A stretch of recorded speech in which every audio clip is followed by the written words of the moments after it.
દરેક નીતિની સામે કાયદાની રીતે ઊભો રહેતો SSK ન્યૂઝ ચેનલ। નમસ્કાર દર્શક મિત્રો, આપ જોઈ રહ્યા છો SSK ન્યૂઝ। હવે જોઈએ અગત્યના સમાચાર। સુરત મહાનગરપાલિકાની સામાન્ય સભા મળી હતી, જેમાં વિપક્ષ આપ દ્વારા ડબલ એન્જિન સરકાર સામે આક્ષેપો કરાયા હતા અને ગ્રાન્ટની રકમ સરકાર દ્વારા સુરત મનપાને ફાળવાય તેવી માંગ કરાઈ હતી।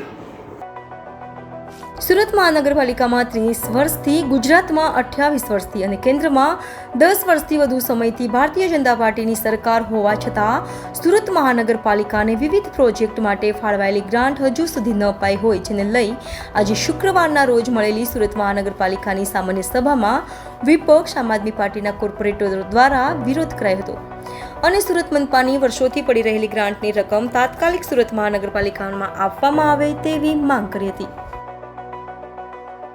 નમસ્કાર, જય હિન્દ, જય ભારત, બધાને મારા જય શ્રી કૃષ્ણ। આજ રોજ સામાન્ય સભા હતી સુરત મહાનગરપાલિકામાં અને તમામ આમ આદમી પાર્ટીના નગરસેવકશ્રીઓ સાથે અમે લોકોએ વિરોધ નોંધાવ્યો। વિરોધ એ બાબતનો નોંધાવ્યો કે ગુજરાત સરકારમાંથી જે સુરત મહાનગરપાલિકાને અલગ અલગ પ્રોજેક્ટો માટે જે ગ્રાન્ટ મળવાની હોય છે, ગુજરાત સરકારમાંથી લેખિતમાં આપી દેવાયું સુરત મહાનગરપાલિકાને કે ભાઈ અમે આટલા પ્રોજેક્ટ માટે ગ્રાન્ટ નહીં આપીએ।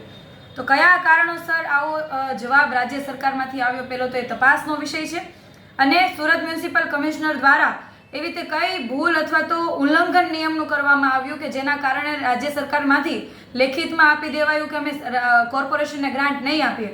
કોર્પોરેશનના જે મહત્વના પ્રોજેક્ટ છે એમાંનો પહેલો પ્રોજેક્ટ જેમાં વહીવટી ભવન બને છે, જેમાં માત્ર સુરત મહાનગરપાલિકાની બિલ્ડિંગ નહીં પરંતુ રાજ્ય સરકારની બિલ્ડિંગ પણ બનવાની છે। આજે એના 2 માળ બંધાઈ ગયા છે, ત્યારબાદ હવે રાજ્ય સરકારમાંથી લેટર આવે છે કે અમે ગ્રાન્ટ નહીં આપીએ। 9 મહિના પહેલા સુરતની અંદર ડુમસ સી ફેઝ વિકસાવવાના મોટા સપના સાથે મોટી વાતો સાથે શાસકોએ ખૂબ જશ લીધો, ખાતમુહૂર્ત કર્યું અને સુરતના લોકોને ભોળવવાનો પ્રયાસ કર્યો, પરંતુ કરોડો રૂપિયાનો પ્રોજેક્ટ જ્યારે સુરતના લોકો વચ્ચે મૂકતા હોય તો એના પહેલા શું કોઈ શાસકોનું આયોજન નહોતું કે ભાઈ ગ્રાન્ટ આવશે કે નહીં આવે? આપણી પાસે પૈસા હોય પછી આપણે કોઈ કામગીરી કરીએ તો બરાબર છે। આપણને ખબર છે કે સુરત મહાનગરપાલિકાએ આમ જોવા જઈએ તો દેવાળું ફૂંકી દીધું છે, કેમ કે 51% મહેકમે અત્યારે સુરત મહાનગરપાલિકા પહોંચ્યું છે, છતાં પણ જ્યારે આ મોટા પ્રોજેક્ટોની વાત આવે, સુરત મહાનગરપાલિકા હર હંમેશ રાજ્ય સરકાર અને કેન્દ્ર સરકારની ગ્રાન્ટ ઉપર નિર્ભર હોય છે। જૂની ગ્રાન્ટો હજી આવી નથી તો નવીની શું અપેક્ષા રાખી શકાય? અમથા તો મોટા વાયદાઓ કરતા હોય છે ભાજપી શાસકો કે ભાઈ ટ્રિપલ એન્જિનની સરકાર, ડબલ એન્જિનની સરકાર, પરંતુ આ માત્ર મત લેવા માટે હોય છે કે અમારી ડબલ એન્જિનની સરકાર છે। જ્યારે કામ કરવાની વાત આવે ત્યારે એન્જિન અલગ થઈ જતા હોય છે। એનો ઉત્તમ નમૂનો છે, એક બાજુથી એમ કહેવાય છે કે ભાઈ મોસાળમાં માં પીરસનારી હોય તો પછી બાળકને શું ખોટ પડે, સારામાં સારું જમી શકે, પરંતુ અહીંયા તો ઊંધું થયું છે। અહીંયા તો સુરતના શાસકોએ વરઘોડો કાઢ્યો અને માં જ નહીં આવી, એટલે કે મોસાળ પક્ષમાંથી કોઈ આવ્યું જ નહીં। હવે વરઘોડો આગળ લઈ જાઓ નહીં લઈ જાઓ એમાં તો બધા અટવાઈ ગયા છે। એટલે અમારી શાસકોને અને કમિશનરને એટલી વિનંતી ને રજૂઆત છે કે આના પછીના હવે કોઈ પણ પ્રોજેક્ટો લાવો।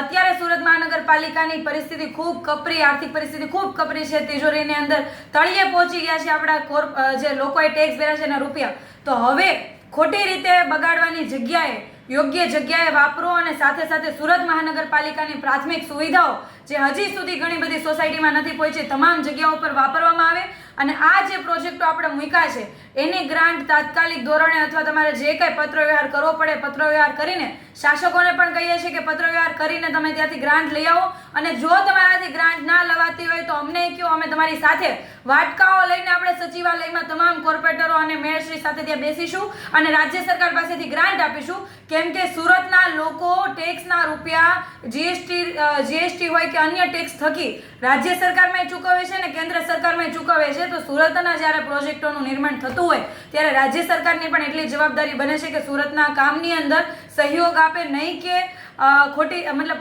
ના પાડી દે કે ભાઈ અમારી પાસે પૈસા નથી અથવા તો અમે આ પ્રોજેક્ટ માટે નહીં આપી શકીએ। જય હિન્દ, જય ભારત। દરેક નીતિની સામે કાયદાની રીતે ઊભો રહેતો SSK ન્યૂઝ ચેનલ।